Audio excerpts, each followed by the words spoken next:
আমরা সমাজে উইরা আসি নাই, আমরা এই দেশের নাগরিক। আমরা বসেন বসেন, আমরা ট্যাক্স হোল্ডার নাগরিক, ট্যাক্স দেই আমরা, আমরা ট্যাক্স ছাড়া এই দেশে থাকি না। ওয়াজ মাহফিলে আসি আমরা, অনুদান দিয়ে সার্বিক সহযোগিতা করে এখানে এসে দাঁড়াই। আর অনেক সবার কথা বলছি না, অনেক বক্তা আছে অর্থের বিনিময়ে এখানে আসে। বিচার করতে হবে।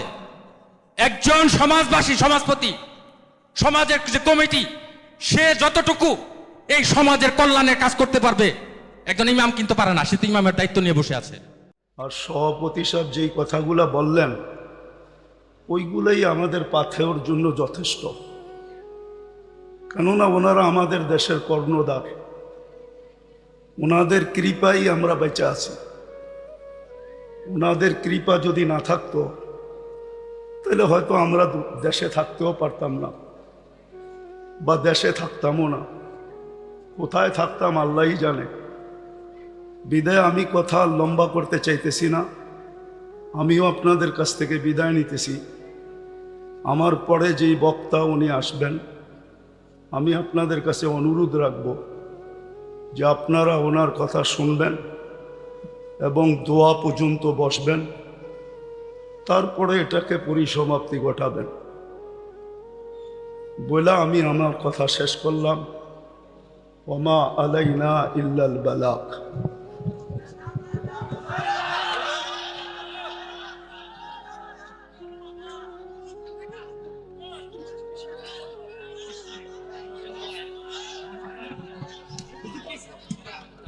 সময় নাই আমার কাছে, আপনি বসেন, আমার কাছে সময় নাই। রাখেন রাখেন। আমরা সমাজে উইরা আসি নাই, আমরা এই দেশের নাগরিক।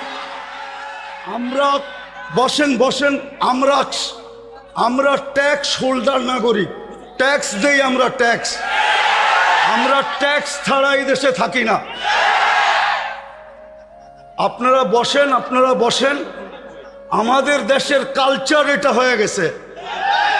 সবাই হুজুরদের কথা বলে, কিন্তু হুজুরদেরকে আন্ডার এস্টিমেট করে। আমি পায়ে হাত দিয়ে বলবো, আমাকে কেউ আন্ডার এস্টিমেট করেন না। আপনারা আমাকে চিনেন না, আমার পরিচয় জানেন না। বসেন, আপনারা বসেন, আমার পরিচয় আপনারা জানেন না। আপনারা আমাকে আন্ডার এস্টিমেট করেন না। আমরা সর্বওয়াজ মাহফিলে এটা ভুগতেছি আজকে 16 বছর ধরে না।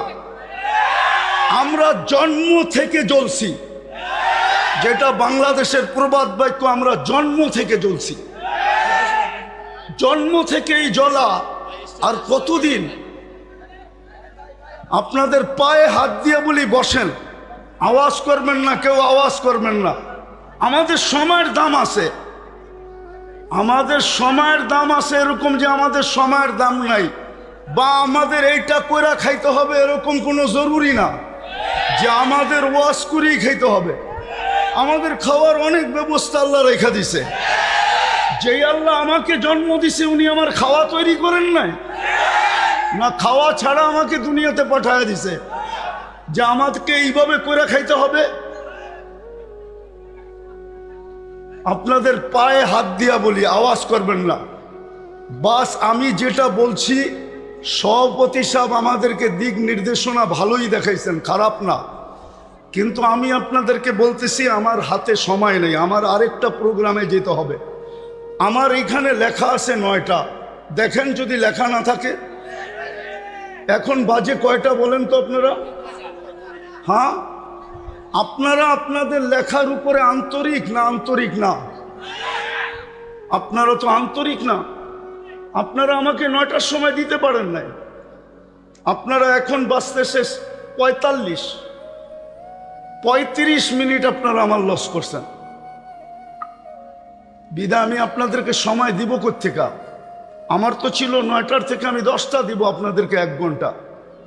আমার মিশনই তো এই যুবকদেরকে নিয়ে খেলা। আমি তো যুবকদেরকে নিয়েই খেলি। যুবকদেরকে তো আমরাই তৈরি করছি। আমি যদিও দেশের স্বাধীনতা দেখি নাই, আমি দেখব কোত্থেকে? ওই 4 তারিখের রাত্রে তো আমি ইংল্যান্ড থেকে কানাডায় যেতেছিলাম। আমি তো জমিনেই ছিলাম না, 39,000 ফিট উপরে ছিলাম। নামার পরে আমি শুনছি দেশ স্বাধীন হয়ে গেছে। ওই দিন থেকে আমার দিলে জন্ম নিছে। আর আমি জানি আমার দেশের যুবক নিয়ে কোথায় রিচার্জ চলতেছে। আমার দেশের কয়জন বলতে পারবে এটা আমি জানি না, কিন্তু আমি জানি আমার দেশের যুবকদেরকে নিয়ে কোথায় রিচার্জ চলতেছে, কোন কোন দেশে বাংলাদেশের যুবক নিয়ে রিচার্জ চলতেছে। যে একটা দিন ছিল স্বপ্নে ভাবতে পারতো না। স্বপ্নে যদি কেউ কাজ করা ভাবতো যে উনি স্বপ্নে ভাবতেছে ঘুমের ভিতরে যে কাজ করা ফেলবে, তো উঠা দেখছে হ্যান্ডকাপ নিয়ে দাঁড়ায় আছে। যদি জিজ্ঞাসা করে হ্যান্ডকাপ, বলে তুমি তো স্বপ্নে দেখতেছিল না সরকার কাজ করবা, আমরা টেকনোলজির মাধ্যমে জেনে ফেলছি, বিদায় তোমার হাতে হাত করি পড়াইতে চলে আসছি। আমার দেশের যুবকরা স্বাধীনতা আইনা দিছে। যুবকরা যদি না দাঁড়াইতো আরো 50 বছরের ভিতরে কারো স্বাধীনতা আনার ক্ষমতা ছিল না। বিদায় আমার যুবকদেরকে নিয়ে কোথায় রিচার্জ চলতেছে আমি জানি। আমি জানি পেন্টাগনের কোন কামরায় রিচার্জ চলতেছে। পেন্টাগন চিনো তোমরা? হ্যাঁ, পেন্টাগন তো চিনো না, ঠিক না? কোন কামরায় পেন্টাগনে রিচার্জ চলতেছে বাংলাদেশের যুবক, এগুলা কি? বিদায় আমার মিশনই হলো যুবক নিয়ে খেলা। নাইলে আমি গত বছর এখানে আসছিলাম রাত্র 1টার সময়। আমি জানছি আমি এইখানে আসবো কয়টায় জানেন? 8টার সময় জানছি আমি এইখানে আসবো। যদি আমি জানতাম তো আমি আসতাম না। কসম খোদা, আমাকে কেউ নিয়ে আসতে পারতো না। আমি জানছি 8টার সময় যে আমি এইখানে যেতেছি, কিন্তু আমি এর আগে জানতে ছিলাম আমি আরেকটা মার্কেট আছে ওইদিকে। কি মার্কেট জানি? সুলতান মার্কেট যাব, কিন্তু আমাকে বাইপাস করে এখানে নিয়ে আসছে। আমি জানলে আসতাম না, আমার আসার ইচ্ছা ছিল না। সময়টা অনেক চলে গেছে। মানুষের মেমোরির ভিতরে একটা জিনিস সেট থাকে, সেটটা নষ্ট হয়ে গেছে। এখন আপনাদেরকে আমি কি শোনাবো, কিন্তু এতটুকু শোনাবো যুবকদেরকে, যৌবনের মূল্যায়ন করো। কেননা তোমার উপরে আল্লাহর বাজেট ব্যয় হইতেছে। আমাদের সবার উপরেই আল্লাহর বাজেট ব্যয় হইতেছে। যতই ব্যক্তিত্ব দেখাই না কেন, যদি আল্লাহর কাছ থেকে পানির দামে অক্সিজেন কিনতে হতো, তাহলে ডেলি 16,500 টাকা বিল দিতে হতো। মাসে 4,95,000 টাকা বিল দিতে হতো। এই এলাকায় বাড়ি আর ঘর আর বিল্ডিং কারো লেংটি পর্যন্ত থাকতো না, লেংটি। বিদায় তোমাদের পায়ে হাত দিয়ে বলি, যৌবনটাকে মূল্যায়িত করো।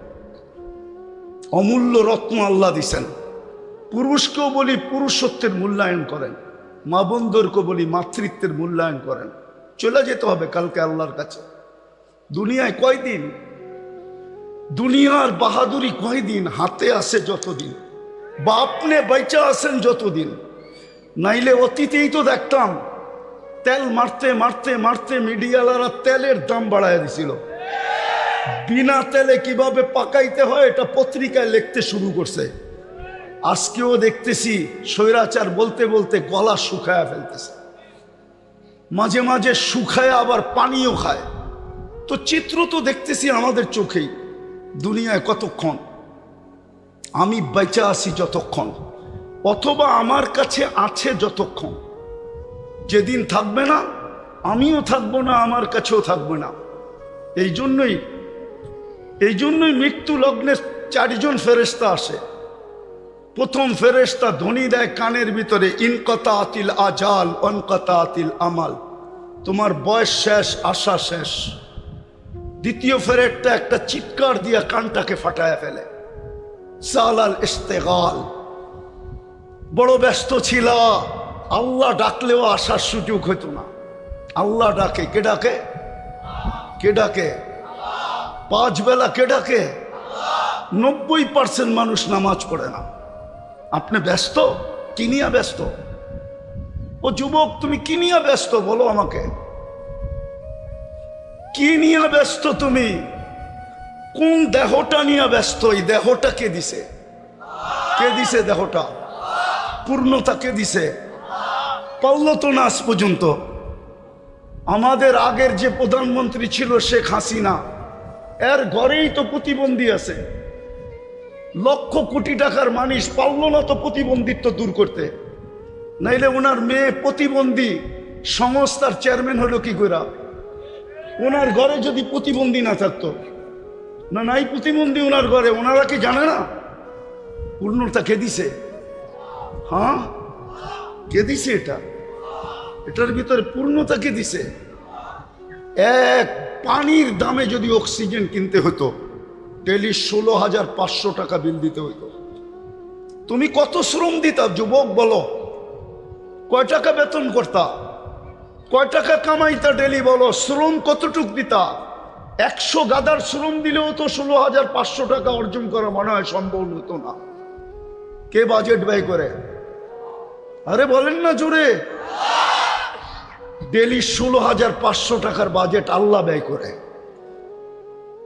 যদি জিব্বা স্বাদ চেক করে দেয় আমাদেরকে, যদি স্বাদ মেশিন দিয়ে চেক করতে হইতো তাইলে বোঝা যেত ঘরে আগে ফ্রিজ কিনে না মেশিন কিনে চেক করার মেশিন, স্বাদ চেক করার মেশিন। আগে ফ্রিজ কিনে না ওই মেশিন কিনে, আগে ওয়াশিং মেশিন কিনে না ওই মেশিন কিনে, আগে বাড়ি বানায় না আগে ওই মেশিন কিনে, তাইলে বোঝা যেত। আমাদের বিত্তশালীরা তো আমাদের দেশে চিকিৎসা করে না, কেননা আমাদের দেশের 80% রিপোর্ট বলে ভুল হয়। এই জন্য দেখবেন অসুস্থ হইতে দেরি, চুপে চুপে ইন্ডিয়া যেতে দেরি করে না, চুপে চুপে সিঙ্গাপুর যেতে দেরি করে না, চুপে চুপে থাইল্যান্ড যেতে দেরি করে না, আমেরিকা ইংল্যান্ড যেতে দেরি করে না। হইতে পারতো আপনি মেশিন কিনছেন বটে, কিন্তু আপনার মেশিন যদি ভুল রিপোর্ট দিত আপনি কি করতেন? তাইলে তো প্রতিদিন খাইতেন আর প্রতিদিন হাসপাতালে যেতেন। আজ পর্যন্ত তো আপনার জিব্বা ভুল রিপোর্ট দিল না। এই জন্যই তো আপনি বোঝেন না স্বাদ চেক করার কয় টাকা লাগে।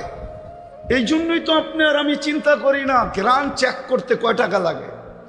এরকম এই শরীরটা খুইলা দেখানো যায় একটা একটা। 24 ঘন্টা আল্লাহটা বুক করি। এই জন্যই তো আল্লাহ এক জায়গায় বলছেন, আফা হাসিবতুম আন্নামা খালাকনাকুম আবাস, তোর ধারণা কি তুই অনর্থক সৃষ্টি? তো আরেক জায়গায় হাদিসের ভিতরে বলছেন, আতাইতু কাইনানে তানদুরু বিহা ওয়ালা উহাসিব, এটা কি তোর ধারণা যে চক্ষুটা দিলাম তুই সারাদিন দেখিস, এটা অনর্থক আর হিসাব নিব না? চক্ষুর ভিতরে কয়টা ক্যামেরা? 2 চোখে 26 কোটি ক্যামেরা। যুবক যখন তুমি তাকাও তো 26 কোটি ক্যামেরা একসাথে ফ্লাশ করে, একসাথে ফ্লাশ।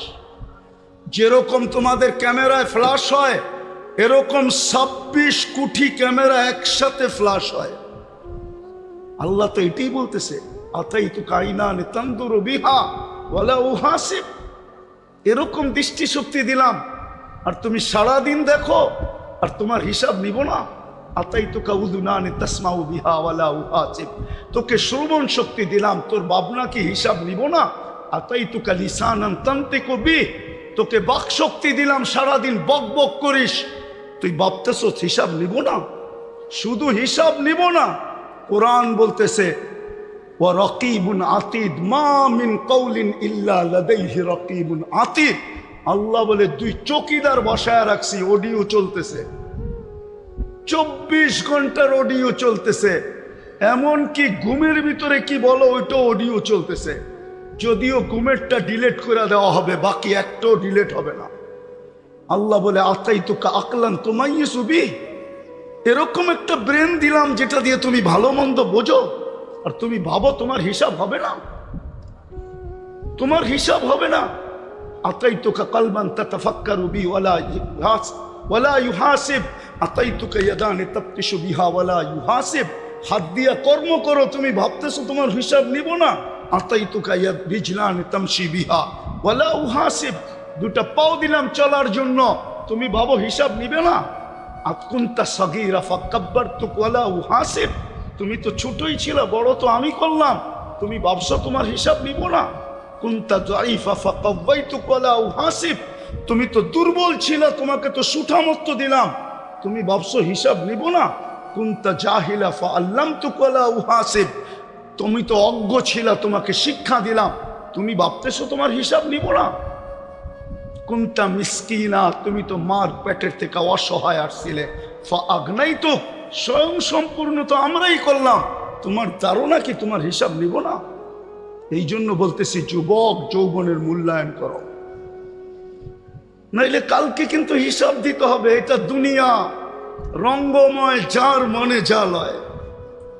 আল্লাহ ইচ্ছা স্বাধীনতা দিছে, দিকা ইচ্ছা মতো চলতে পারি। যদি ইচ্ছা স্বাধীনতা না দিতেন, তাহলে সারাদিন আল্লাহরটা ভোগ করবে আর আল্লাহর বিরুদ্ধে বলবে, আল্লাহর বিরুদ্ধে বলবে, আল্লাহর বিরুদ্ধাচরণ করবে। আমার সমাজের তো 90% নামাজ পড়ে না। ডাকে কে? আরে বলেন না জোরে, কে ডাকে? কে ডাকে? আল্লাহ কে? যারটা 24 ঘন্টা ভোগ করেন উনি আল্লাহ, যার কাছে হায়াত উনি আল্লাহ, যার কাছে মৌত উনি আল্লাহ, যার কাছে সুস্থতা উনি আল্লাহ, যার কাছে অসুস্থতা উনি আল্লাহ, যার কাছে ধনী হওয়া উনি আল্লাহ, যার কাছে গরিব হওয়া উনি আল্লাহ, যার কাছে ইজ্জত দেওয়া উনি আল্লাহ, যার কাছে বেইজ্জত করা উনি আল্লাহ। ইচ্ছা করলে সকালের ধনীকে বিকালে ফকির বানাইতে পারে, ইচ্ছা করলে বিকালের ফকিরকে সকালে ধনী বানাইতে পারে। উনি আল্লাহ। শুধু এইখানেই শেষ না, দুনিয়া ভাবে কিছু, আল্লাহ ভাবে কিছু। দুনিয়া ভাবে কিছু, আমরা আল্লাহ ভাবে কিছু। হ্যাঁ, দুনিয়া ভাবতে ছিল কিছু, আল্লাহ ভাবতে ছিল কিছু। আল্লাহ যেটা চায় ওইটাই হয়। তো ওই আল্লাহ ডাকে, শুধু এখানেই শেষ না, 99 পদের মালিক আল্লাহ ডাকে। 99 পদের মালিক আল্লাহ ডাকে। তর্জমা তো দেখে না, খালি নিজেরটা দেখি, আল্লাহর পরিচয় তো দেখি নাই। এই মজমা এক যুবকও নাই যে 99 নামের অর্থ দেখছে। এই স্টেজেও কেউ নাই 99 নামের অর্থ দেখছে। কোত্থেকে আল্লাহ চিনবে? অফিসের সামনে তো পদবি লেখা থাকে, এই পোস্টারেও তো পদবি লেখা আছে পরিচয় হিসাবে। আল্লাহও তো নিজের পরিচয় দিছে 99 নাম দিয়া, হুয়াল্লাহুল্লাযী লা ইলাহা ইল্লা হু। আল্লাহ নিজের পরিচয় দিছে, আমি আল্লাহ কে ভালো মতে দেখ, তাইলে তোর বিবেকের পর্দা খুলবে, নাইলে একদিন দুনিয়ার জীবন শেষ হয়ে যাবে। আজকে সূর্য এই এলাকায় বলতে বলতে ডুবছে, লান আউদ ফি হায়াতিকা আবাদা। হতে পারে কালকে তোমরা কেউ আমাকে উঠতে দেখবে না। আমি দুনিয়ার শত জায়গা চিনি এই 2 চোখে। আমি একটা দেশ তো দেখি নাই এই পর্যন্ত। 103টা দেশ দেখা শেষ আমার, 7টা মহাদেশ দেখা শেষ আমার। হ্যাঁ হ্যাঁ, আমি শুধু উন্নত দুনিয়া নিউজিল্যান্ড দেখি নাই, বাকি সব দেখা শেষ। আর আল্লাহর মেহেরবানি, দেখতে বেশি সময়ও লাগে না। আমার পাসপোর্টের যে অবস্থা এখন আছে, যদিও কথা মিডিয়ায় চলে যাবে, আমার এয়ারপোর্টে যে টিকিট নিলেই চলবে।